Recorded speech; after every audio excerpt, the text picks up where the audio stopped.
Hello, my name is Alexander Morari, and I'm the founder of ITKeyMedia. You've tuned into our podcast about Central and Eastern European startups that are in pre-Series A stage.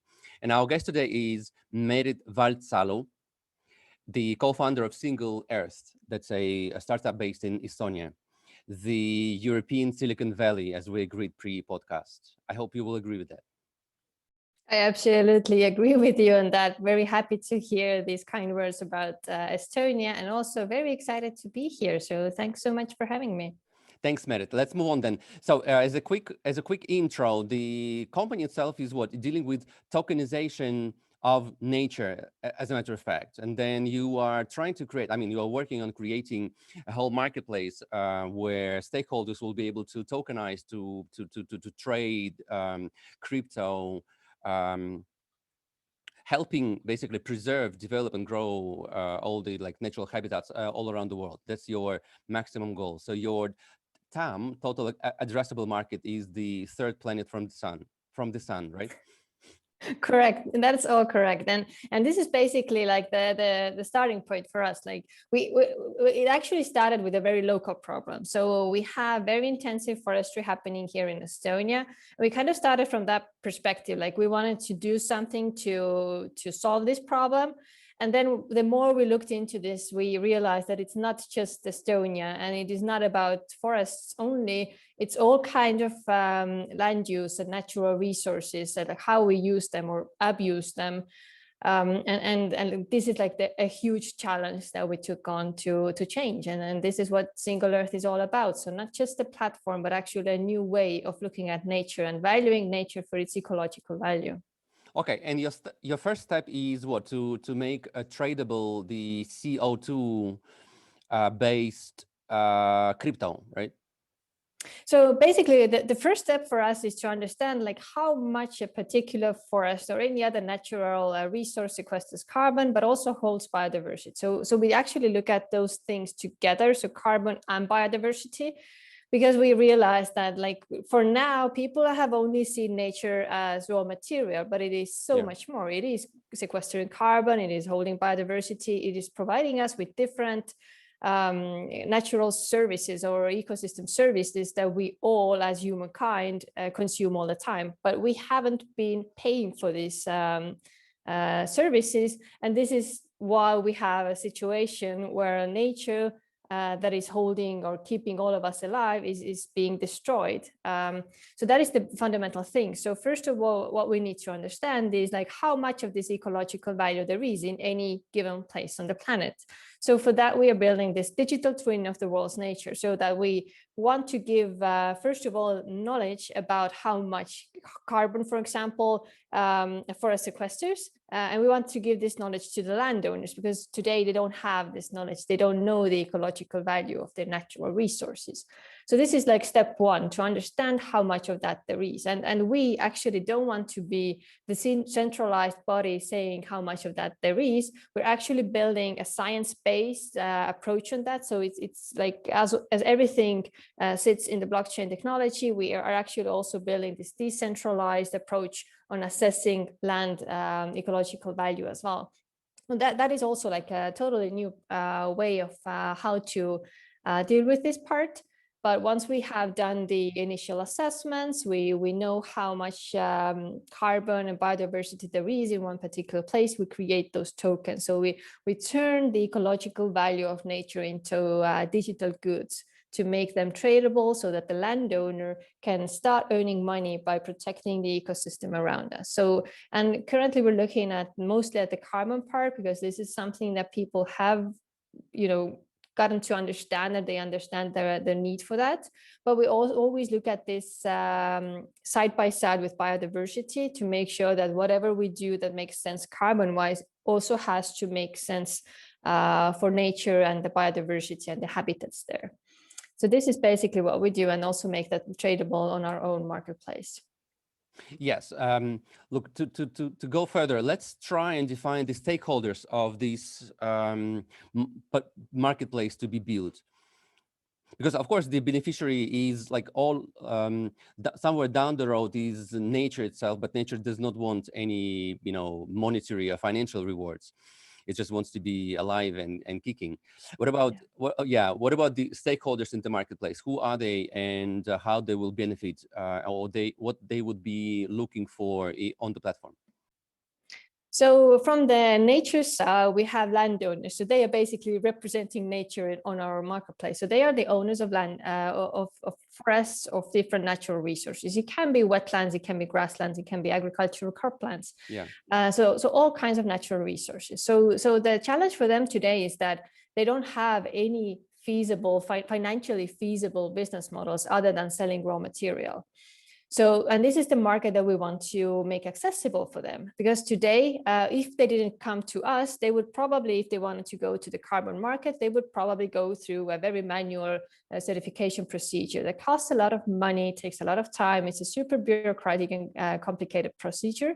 And then most of them don't want to take on this journey. So they usually don't basically have access to that market. And this is like the first challenge that we are solving. So by creating these big carbon models, we give access to landowners to the marketplace. So they are the first stakeholders of the marketplace. So they are on the one side, they are basically providing the supply to the marketplace.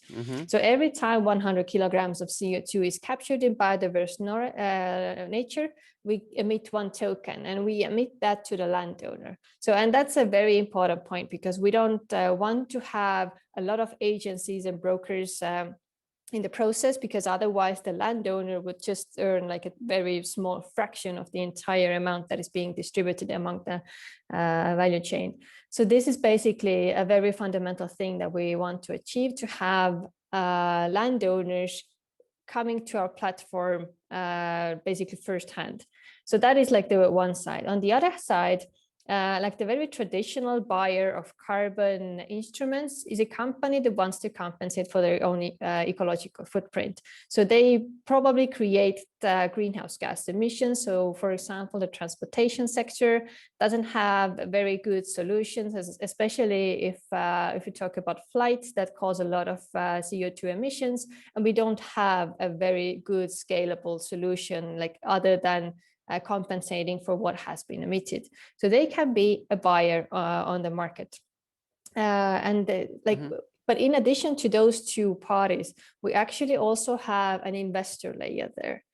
And that is something that we didn't have at the very beginning. We started from the story of selling carbon credits or carbon instruments to buyers, but we now also added the investors layer there, because we realized that the demand can be inflated through having investors on the platform as well. And that's like a very intriguing part of what we do, like understanding like who are the investors who want to buy that, and what is the impact that they can be doing through that. And there are so many investors actually looking for impact investment opportunities. So that is like a very cool market that we can also engage with. Yeah. ESG type of mentality and thinking is also permeating VC or private equity even funds. Okay, and by saying investors, do you define them as private physical persons, or institutional or corporate kind of entities? They can actually be both. So we started with corporate entities. We thought that the traction is going to be very high, and it has proven to be high from their side. But what we also realized that there are so many individual investors who today, like, they want to make an impact. They see that the world is, we're losing it. We're losing nature around us. They want to contribute, but they don't have any tools to do anything. Like if they aren't the landowners themselves, they have very little impact on what's going to happen with nature.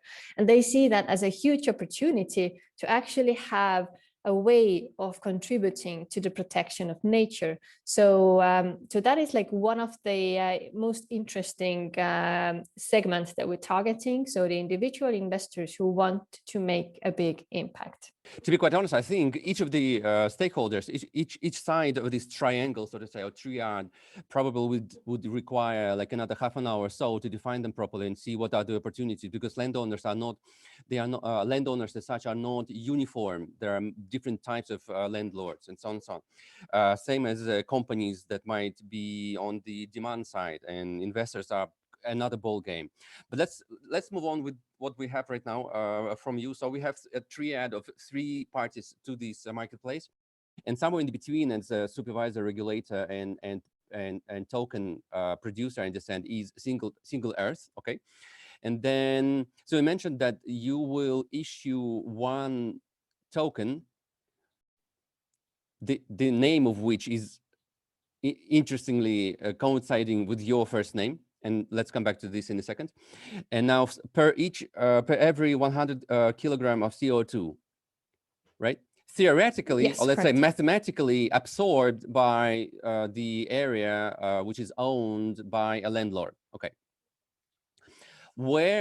How do you monetize this for you? Like, how this is a business for you, Single.Earth?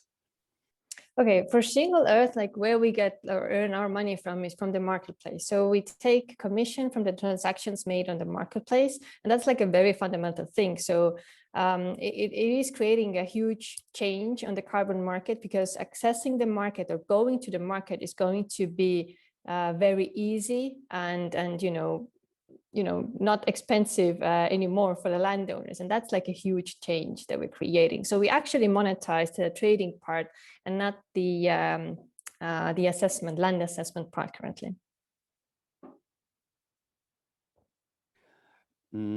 Would I be right to say that the frequency or the quantity of the tokens might be the result of your correct or imprecise calculation of the forest absorption, CO2 absorption effectiveness, or intensity, and so on? You know what I mean? Yeah. Like, this is all mathematics, and whatever you put into the system will have a feature of satisfying your needs, which is to issue as many tokens as possible. Okay, that's like potentially could go like that. That is true. Who is your auditor? I mean, outside of your internal in-house kind of this fair play approach, I guess, for sure, and so on and so on. Do you plan to have any auditors that would make this process more objective? You know what I mean? Yes. So as the third party or the verifier of this carbon and biodiversity models, we're actually building like decentralized platform for that. So we've seen that there are so many researchers, there's so many universities working on these topics. There's so many articles and research papers being published on this topic that never actually make it to the general good or the general use. So this is why we're building like this collaborative platform where all researchers can come in. They have seen all the methodologies and all the models that we have used. They're open source, and they can be challenged, they can be edited, they can be contributed to. And this is like a very fundamental thing. We want this to be super open, because we know that this is something that will never be done. It will never be like, we know that this is finished and this is the final and correct result, because we aren't there. Like nobody on this planet is there with the calculations. We can't measure currently carbon sequestration in that form from satellites. So we still rely on looking at satellite data and then building carbon and biodiversity models on top of that. And then until we do that in this way, there is of course challenges with like how precise the models are, and these are the challenges that are already there on the market. How the other market players have solved this is by having centralized approach to that. So having centralized certification bodies who say that this is the correct way of doing things, whereas we are taking this decentralized approach and building the community around that, where people will basically create a consensus around that so that it will be distributed among different players. So interesting. So instead of, let's say, proof of work, you will have proof of correct data gathering, or let's say data mining, and outsourcing the crowd. It's like crowd scientific research, right? Yes, to be correct. contributed to the system, and completely decentralized, right? That's what your Yes. plan is. Okay. It's basically like Wikipedia to describe how the world's nature works. So everybody can contribute. There is like nobody probably has the capacity to describe the entire world on their own. So like in essence, it has to be a collaborative effort, because if you want to make this super precise, you still need some, boots on the ground data. Somebody has to go out on the field, and we can do that, but we have to collaborate on that. And this is the platform that we're building for that. If this system, if this marketplace and your product and solution takes momentum, gains momentum quickly, I can only imagine what the pivot products might be based on pure data and research put in one place, and probably this will develop into cohesive global, let's say, coverage of the biodiversity biodiversity in different areas, and CO2 absorption intensity by different, trees, forests, and so on and so on. Interesting. Even for this goal alone, it will be justified. But then there is something more, right? So there are monetary, you could say, incentives, financial incentives to to have more efforts on the preservation and Earth kind of maintaining biodiversity and so on. Okay, interesting. And can you share us with me the idea behind the commissions, like how much of the commissions you plan to have per trade, or how would this be structured? So currently we haven't set the exact commissions. It will probably be around 1 to 5%. So something like that from each trade, depending on probably, different things. So we haven't set this in stone right now. So this is up for us to analyze in more detail. As a sum up, let's have a look at one of the slides that you shared with us, okay? Sure. Yeah, Mary, so let's have a look at this scheme, or let's say steps in how you want to make it happen. And if you could take us through what we can see here, it would be great. Yes. So first of all, what we can see is basically how we tokenize nature. So it all starts from us looking from the satellite data, what is the land type that we're looking at. So from the satellites, we learn whether it's a forest, whether it's a wetland, is it something else?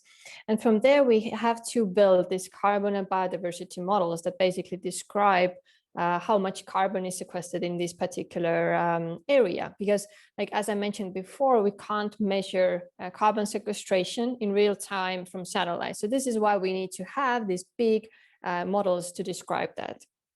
So we have already done the very first layer of that. So we have already covered the entire world map with carbon sequestration numbers. So on our website, we have this place where people can go in, they can click anywhere on the global map, and they can see how much this particular place on Earth sequesters carbon and what type of species, for example, live there. Okay. And one of the most interesting parts that we can do is that we can use machine learning to add very, like this very detailed information into this big global carbon model. So, for example, if you think of a university doing, let's say, research on a specific wetland. So they probably go out in the field, they take some soil samples from maybe, 25 places in a very specific region. Then by using machine learning, we can take this test plot data and we can feed it basically or tie that with, for example, satellite data and extrapolate this information across similar other wetlands in the same region as well. And we can do basically the same thing with different natural resources. So for example, if we measure tree growth in one specific forest, we can use the similar data in different similar forests in the same climate zone or region.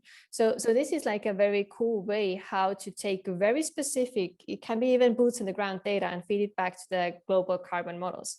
And once that once that is done, we basically can look at any particular place in the world.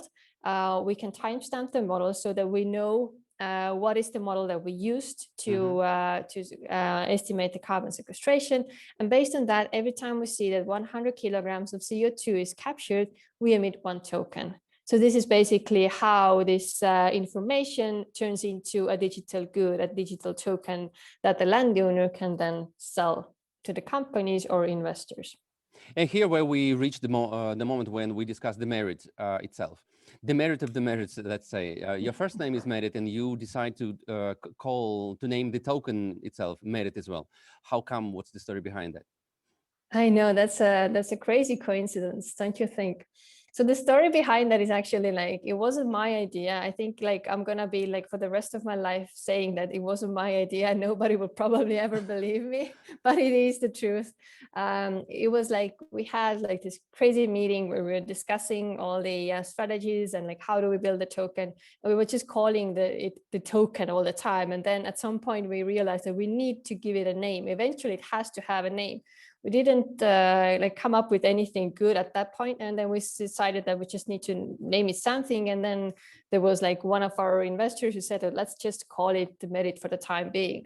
And then I think like 20 seconds passed and we were all like, but merit actually means value in English, and that is what we want to attach to nature, to growing nature. So it kind of was like the right name, and we decided that yeah, let's use merit. And okay, I didn't disagree as well, and this is how the token got its name. Amazing story. If it wasn't true, it should have been created by your PR or marketing agency. That would also be great if somebody came up with that like that. Yeah. And so, and all the whole line of like words based on merit come into play as well. Like you are creating meritocracy in nature preservation, and this could be Meritopedia, as far as like all the network of like data points that you get from the world and so on and so on. Interesting. I like that. I like that. Good. Meritopedia. Yes, merit. Thanks a lot. Let's move on. We have a general idea that sounds very interesting, and definitely it's a huge intellectual effort in front of you. The interesting thing, you say you're not ready with the ICO yet, right? As well. Like, how come? What's lacking? How do you breach this into the actual token producing kind of mode already? Yes, so first of all, like we are getting ready for the first pre-sales, or preparing ourselves for that, but it actually will not be a traditional ICO, because during the ICOs you usually get a part of the platform that is being built, whereas we don't get the tokens, or we don't issue the tokens from ourselves. We actually create those tokens to the landowners.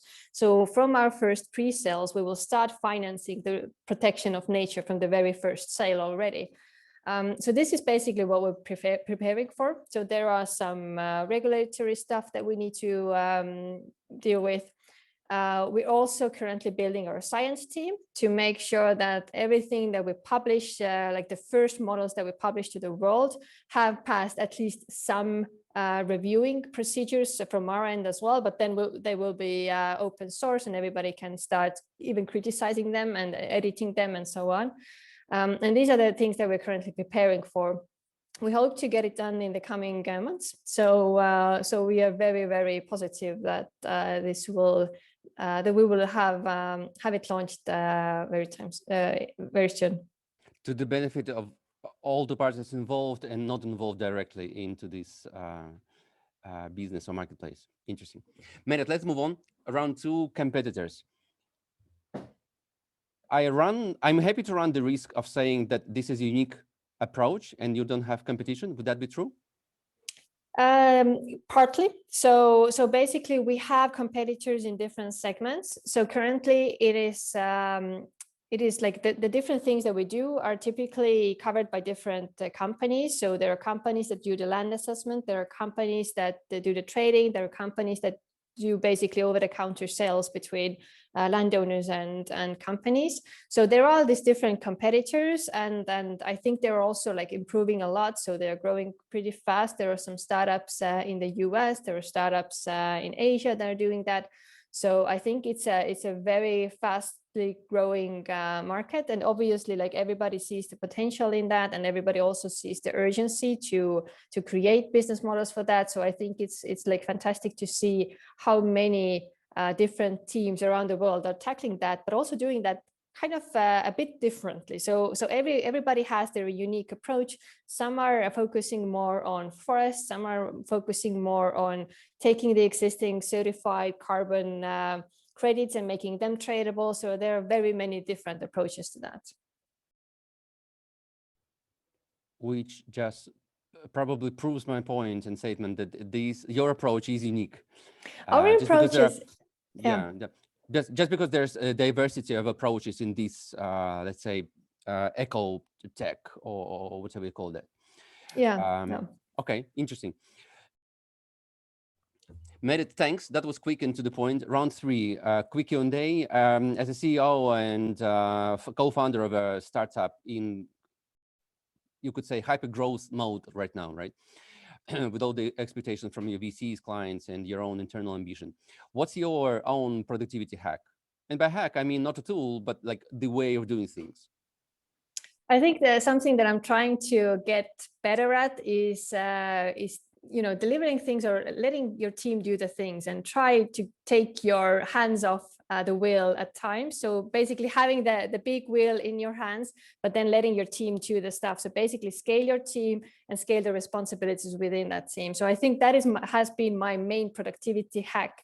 Like just hire the people that you trust and then actually trust them to do the things that they are good at doing, probably better than me and everybody else. So I think that's actually a bit strange thing to do if you have been, working on this project with just a couple of people, and then at some point you realize that it's a team of 24, and by the end of the year we hope to be a team of 60. So there's a lot of giving responsibility over to other people, but it has proven to be super productive, and I think that is the main hack that all founders can do, is to hire people that are smarter than them and hand the responsibilities over to them. So delegation, proper delegation to the proper people, right? Yes. Properly recruited. That's your productivity hack. Okay, so as far as tools that you think are most helpful for the company right now, what would you mention? I mean, tools, software. So obviously we use Slack, we use Zoom. So these are the communication channels I think that everybody is currently using. So we use Confluence to organize our internal notes and plans and all of that. We have tried a lot of different mind maps and things like that, but eventually we kind of like never stick. And so we really hope that Confluence will become our central part where we organize all of this. But other than that, I think like I'm a very regular person using, notes to write some stuff down, and then I forget to check them, and, as every normal person. What parts of your skill set you need to compensate by hiring other people to do what you cannot do perfectly well? Very good question. So I think like I'm very happy to have a very strong technical co-founder by my side, because all the technical stuff is covered by him, and I have like full trust in him that he makes the best possible decisions in that. So we have hired a very strong chief financial officer who has been taking up the responsibility of also the business development strategies and things like that. So I'm also very happy to have her on board to take charge of these things.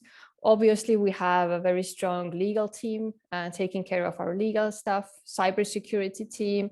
So there are like, marketing. I think like, I'm happy to have such a strong team and give all these things to them, because like, I don't think that I know like a fraction of what these people know. So I'm very happy to have them with us, and that's just fantastic.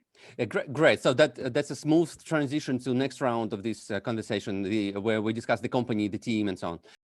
So the company was founded in 2019, I understand, and the co-founders are CEO Merit Valdsalu, yourself, and your praised CTO, Andrus Slade, right?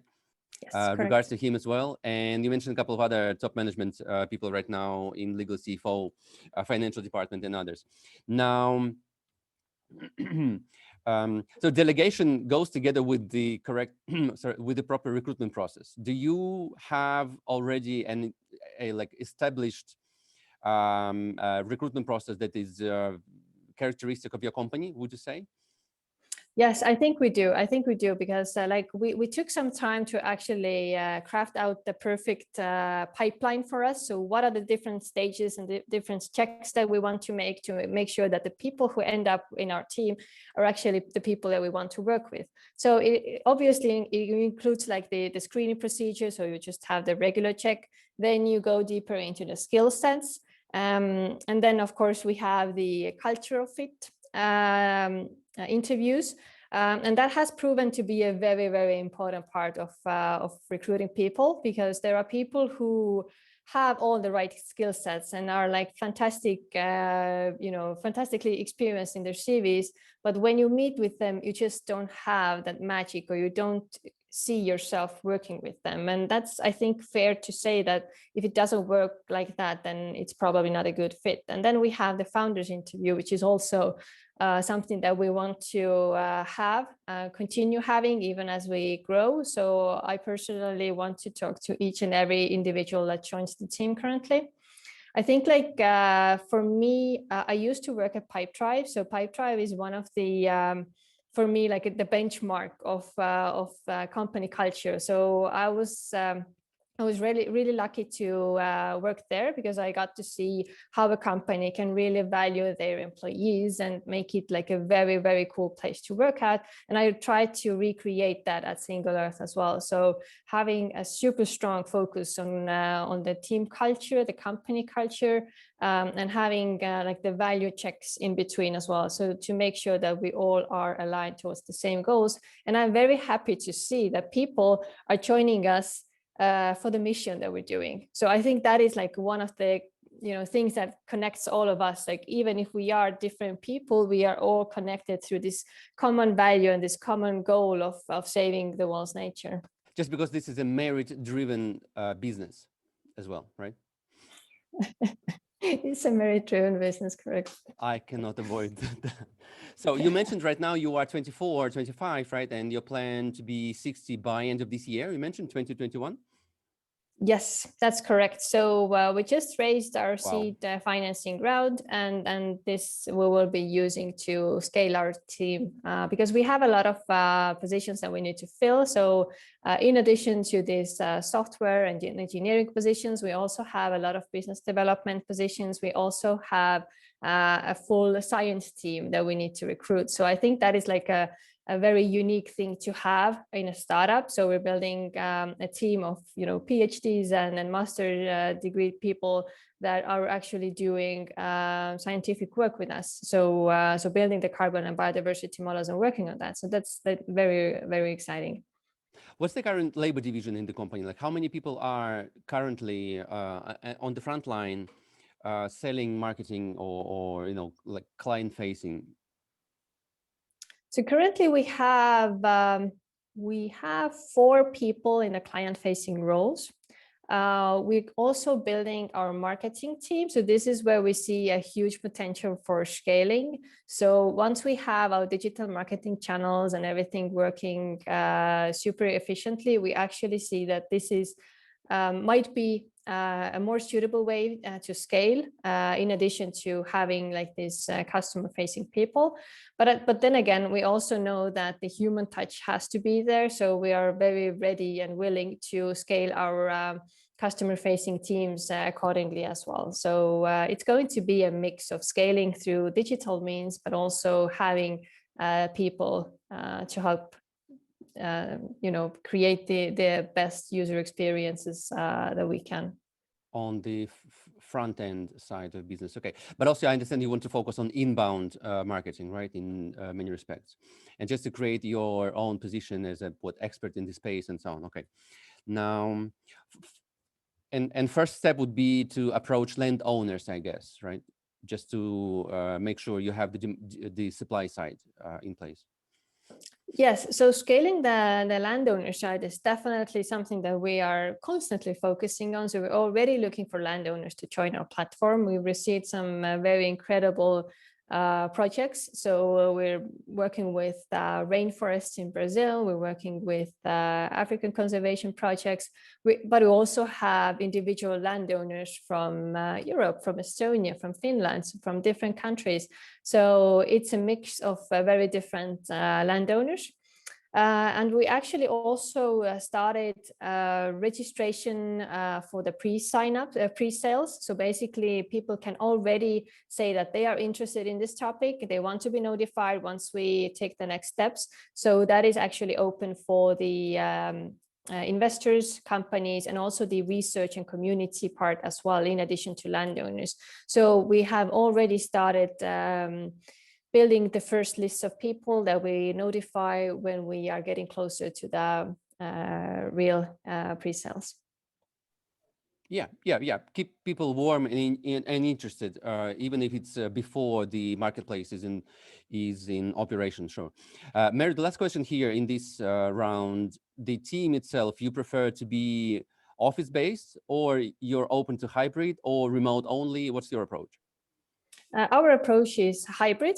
And that is because, first of all, we have so many people currently in Tallinn that actually want to come to the office. So we just moved to a new office and actually very much enjoy having people around us. So it has proven to be quite nice. But we also have people from different countries. So we have people working from Berlin, from Stockholm. We're just hiring a person from South Africa. So we have people around the world. And it's absolutely fine by us. So it's basically up for the person themselves to decide where they want to work, or if they want to have a hybrid model so that they work a couple of days a week in the office and then they switch to their home office. So this is something that I think most people, even those that come to the office, also do. So sometimes it's better to stay at home and focus and work in a different environment. Yeah, okay. Clear, Merit. Let's move on to final round 5, Formula F3, as we call that, funding for the future.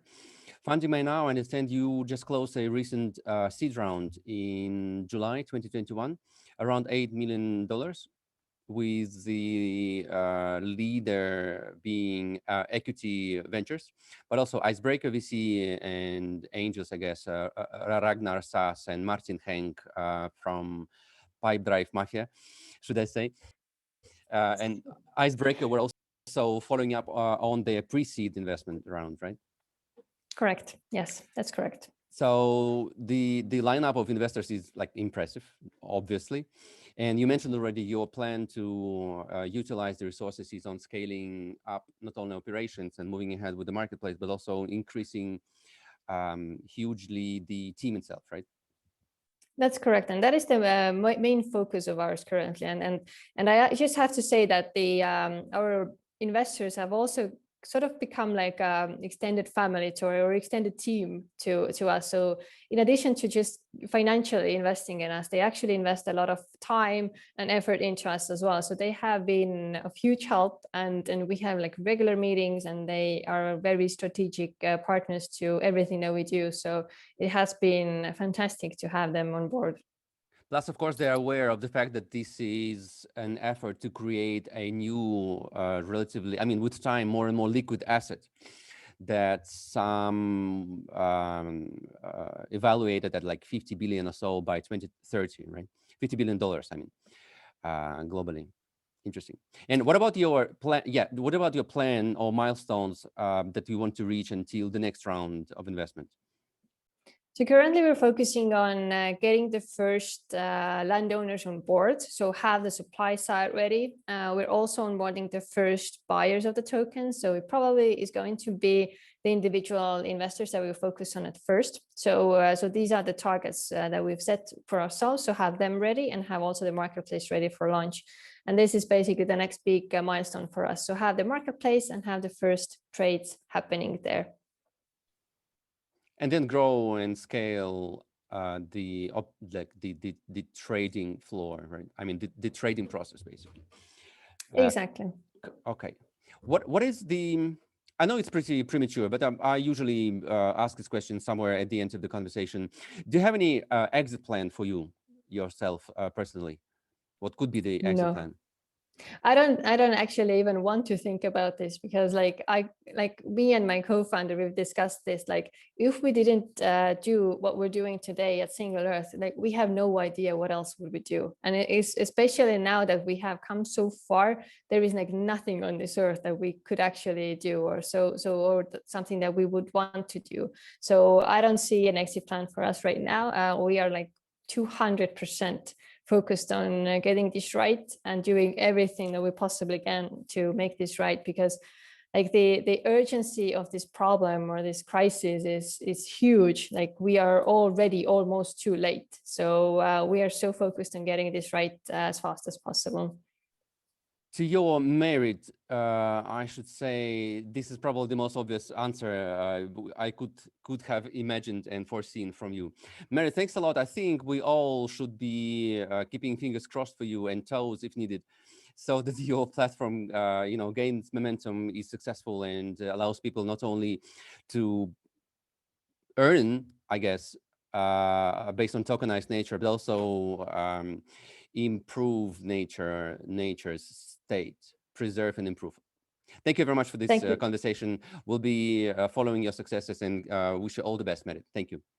Thank you so much.